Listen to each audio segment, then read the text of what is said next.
I hired into General Motors' Hydromatic Division in 1978. It was a good job, I liked the work, and the pay was good, with benefits.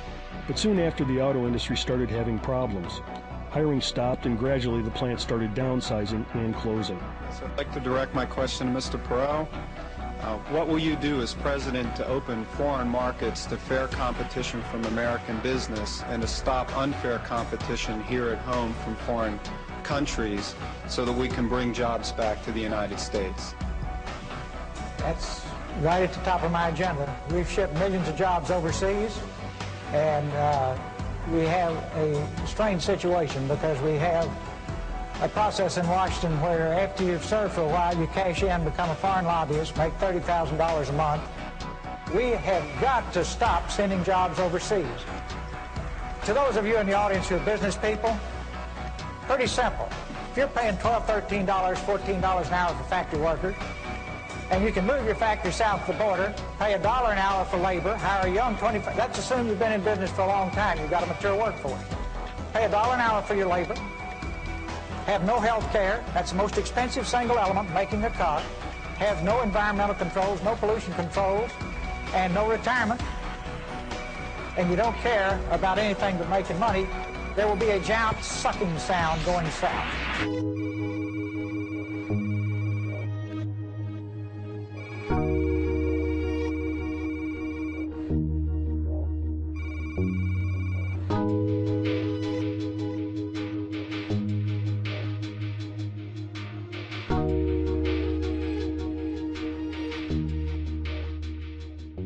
It breaks my heart to see those jobs gone. My children would have benefited from them. It's very sad for all our children. The apathy in the plants as this went on was pitiful. But having a front row seat, I learned a few things. What I learned is best understood seeing the result first. This is Detroit. Once proudly known as the Motor City, now in ruin, factories and businesses gone, homes repossessed, neighborhoods in shambles. Here is the result of a treaty and international finance empowered by tyrannical government. Take a good look. It's what's in store for you.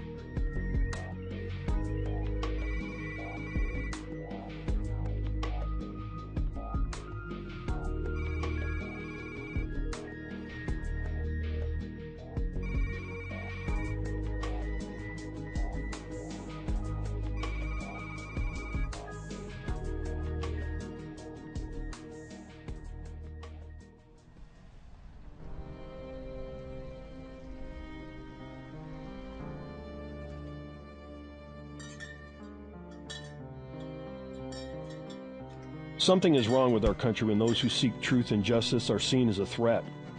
Why is the government so concerned about us? When did our ideas become dangerous? Who allowed our good jobs to be lost to slave labor and no environmental laws in foreign lands? And who brought us into illegal foreign wars with people who posed America no threat? No patriotic American would act so irresponsibly, or stand by as their country went down this dishonorable path. Well, the crazies are still on the rise. A study by the Southern Poverty Law Center finds that the number of anti-government patriot groups has exploded over the last 4 years. According to the study, these groups typically believe that the federal government is conspiring to take Americans' guns away from them and destroy their liberties as it paves the way for a global one-world government. Well, these are groups like the Constitution Party, We Are Change, Tyranny Response Team, and Americans for a Free Republic. What kind of person would work in opposition to the rights of all Americans? Who would respect a platform spouting this type of discourse? And these anti-government patriot groups have skyrocketed in number during President Obama's time in office. There were only 149 groups back in 2008. In 2012, there were more than 1,300, and that's an increase of over 800%. Look at the chart there. Yesterday, the Southern Poverty Law Center sent a letter to Homeland Security Secretary Janet Napolitano and Attorney General Eric Holder warning that the gun control debate may lead to even more such groups being found. Sidestepping Dimitra. Rink wide. Brad Stewart in deep. Throwing it towards the net. If I could go back and see what our founding fathers saw, that they were willing to take on the British Empire, their own government, was it taxation without representation, funding standing armies, restricting manufacturing? What type of men were they? How would they see us here now? It was the year 1775. eve of the American Revolutionary War, before the Declaration of Independence was signed and our constitutional republic was born.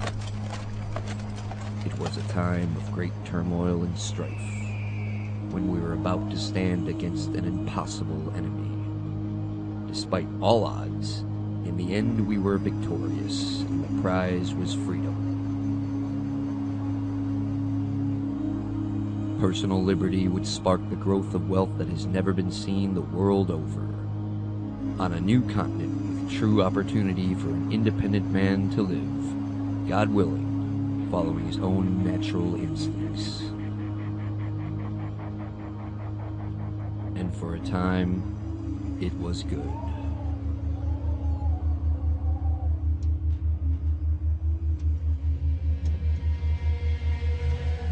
In 1913, the Federal Reserve was established under dubious promises to prevent economic and monetary instability.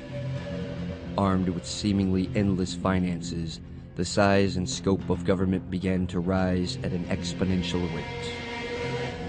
Concurrently, a hidden tax of inflation began to hold sway against the people's labor and wealth. Majority rule slowly replaced the constitutional republic as politicians began pandering to secular groups for political power and longevity. Elections became little more than auctions paid for by stolen capital in the guise of taxation. Accelerating with the New Deal and unelected agencies, government reach through centralized control and federal infrastructure increased audaciously.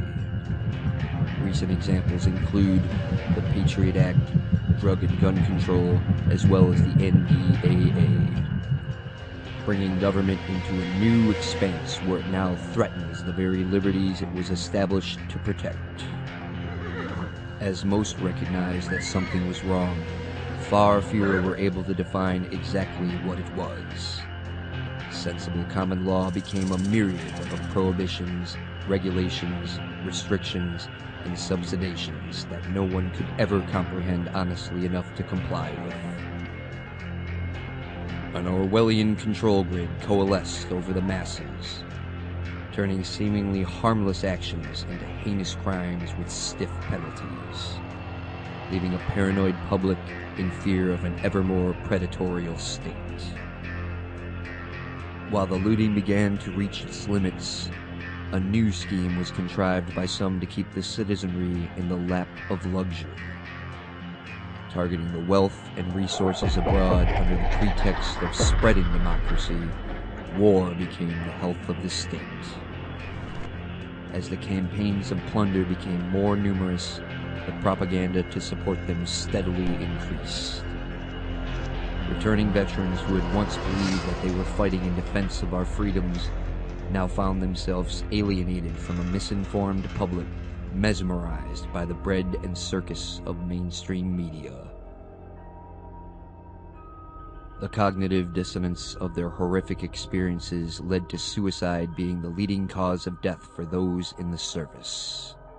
Today, the debauchery of self-fulfillment governs over the minds of men, blinding them to the blight of their neighbors. If all evil needs to thrive is for good men to do nothing, then the state of modern entertainment can be considered a foregone conclusion.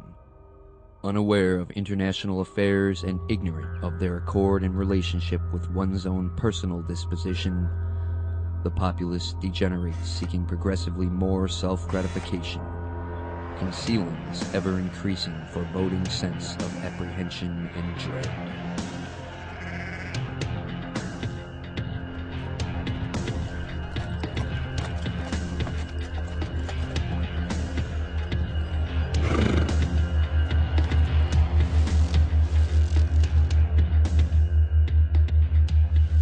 Wake up and take heed, sir! Huh? The regulars march on Lexington and Concord.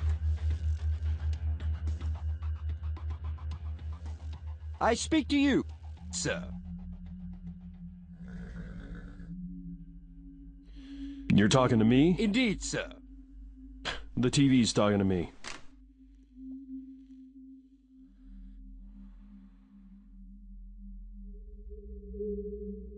What is is your name and station? My friends call me Mac. And your station? Station? What station? Your work, sir. Your trade. Well, I used to make cars, till they moved all the plants to China. And your king allowed for your productive labor to be lost? What tyranny is this? King? No. Tyranny? It took all of our leaders to pull that one off. Lying to us. I see now how this meeting has come to be. For I am a messenger of the revolution. One of many. Are these the leaders of which you speak? If this were a dictatorship, it'd be a heck of a lot easier. Just so long as I'm the dictator. And when they say, I want my lawyer, you tell them, shut up. Your time Don't is get a expired. lawyer. You're an enemy combatant. But we have to pass the bill so that you can find out what is in it away from the fog of the controversy. I am not a dictator. A dictator. Yeah, that's some of them. State government, local governments, and the union, they all had something to do with it, though. They all played dirty. What were you saying about some march? British regulars out of Boston. They march on Lexington to arrest Adams and Hancock, and then on to Concord for our powder stores. Powder stores? What's a powder store? They seek to disarm us. Yeah, they're trying to pull that one off here, to keep us safe. And if you're not safe from tyranny armed, how will you fare when you are disarmed? Everything's going down the drain. There's just too much to deal with. You know, what can I do? Righteous indignation is a start. Careful of your apathy, for your lurking doom threatens to take all you hold dear and leave you only regret. Listen, I just want to mind my own business and live in peace. You know? Peace? You, sir, as well as I, are already at war. Listen, rats that ought to scurry to the darkness now boast the daylight. Rats, or snakes, they're pretty sneaky. And yet you sit before this box, hours each day, witness to their lies, and you refrain to act? I don't watch that. I just watch sports. Entertainment, whatever. Men in uniform playing a child's game entertains you? Nah, I watch football or hockey or the fights. Your heroes pretend to war, as your war pretends to heroes. I don't know if I like that. If that causes dismay, perhaps the notion that this box is your god will bring some repudiation? Hey, wait a minute. You know, maybe I don't go to church, but, you know, watching TV is just something to do. Something to do. George III is a fearful tyrant. He fights wars of conquest and taxes us to pay. But our clergy sermon against his evil and provide a moral view. Yeah, well, we can't find a good church. They're all 501c3, you know, hooked up with the government, talking that government line. Your plight gives me great despair. Without the God of Adam, you're a rudderless ship. You got that right. We got told by lies into wars in Afghanistan, Iraq, Syria, Libya. Now we're in Africa. And as your treasury depletes, you're taxed more and more to feed your tyrant's lust for power. We've a great deal in common. No, we're already broke. We just keep borrowing more money. Who would loan to a country without a productive labor fighting in multiple wars? To China. That's where we sent all our industry. We're even borrowing money from the Federal Reserve Bank. What is this? Federal Reserve Bank? It's a private central bank. We gave it control of our money system 100 years ago. And they've money to lend? No, we don't have any money. They just print money and loan it to us, so we pay it back with interest. No loan is made, and yet you pay it back with interest. If this is true, then for 100 years your leaders have been traitors to their people. Now I know why a perfect man could suddenly become violent and rip the money changers from his temple. Usury surely of the devil himself. Yeah, you got it. You sound like a good man. Are you going to be all right there? Worry not about me, and I thank you for your time. If I should survive this fight, I will remember your words. We must guarantee unalienable rights, freedoms of speech and religion, the right to keep and bear arms, to avoid foreign entanglements, and above all, no private central bank. Perhaps a few more. You're a good guy, but I gotta tell you, writing it down doesn't guarantee it's gonna get done. Of course not. Only you can do that. Hey, before you go, what's your name? Paul Revere. And Mac, throw away that TV. It's a snake in the grass.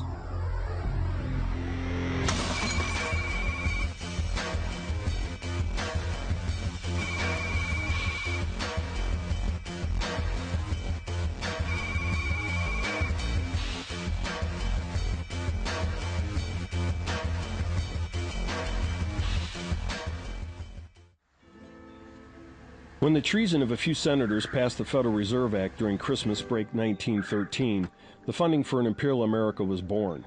Looting of resources, consolidation of power, and military intrigue were the fruits of this betrayal. Now, 100 years later, America, as the founders imagined it, is gone. One last step in the globalist plan is to disarm us, all that remains for total domination.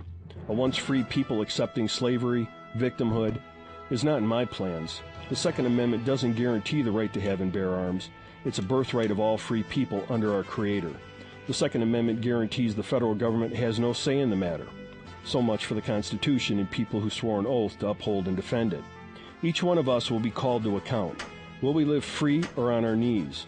An individual who stands for truth and justice is more important than 1,000 traitors spouting lies. It was just 5% of colonial Americans that changed the world. Today, we face many of the same problems as our founders. Will we prevail as they did, or will the world lose the best example of man in a free society, the constitutional republic of American free states? We all pray for a peaceful resolution to the government's usurpation of power.